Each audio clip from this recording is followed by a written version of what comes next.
दिवाली की सुंदर कहानी। बहुत समय पहले एक छोटे से गांव में एक किसान रहता था जिसका नाम रघु था। रघु बहुत मेहनती और ईमानदार व्यक्ति था, लेकिन पिछले कुछ वर्षों से उसकी फसल अच्छी नहीं हो रही थी।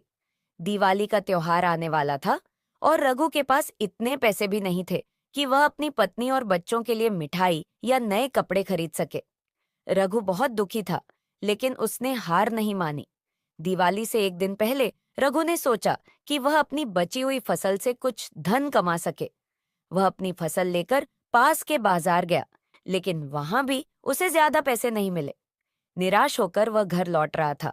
तभी रास्ते में उसने एक बूढ़ी औरत को देखा जो बहुत थकी और कमजोर लग रही थी। बूढ़ी औरत ने रघु से पानी मांगा। रघु ने अपने पास मौजूद थोड़ा सा पानी उसे दे दिया और फिर उसकी भूख की हालत देखकर अपने पास का थोड़ा सा भोजन भी उसे खाने के लिए दिया। बूढ़ी औरत ने उसकी मदद के लिए धन्यवाद दिया और कहा, बेटा, भगवान तुम्हारी मदद करेगा। यह कहकर वह चली गई।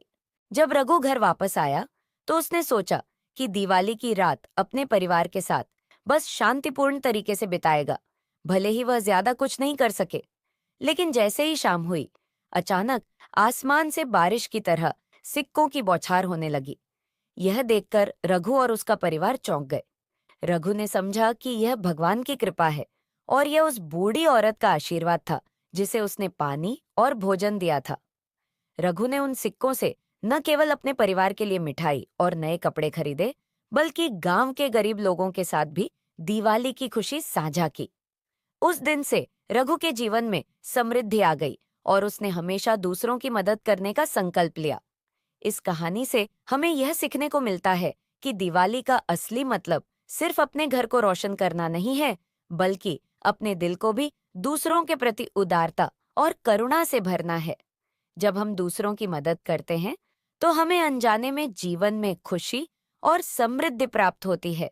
यही दिवाली का सच्चा संदेश है।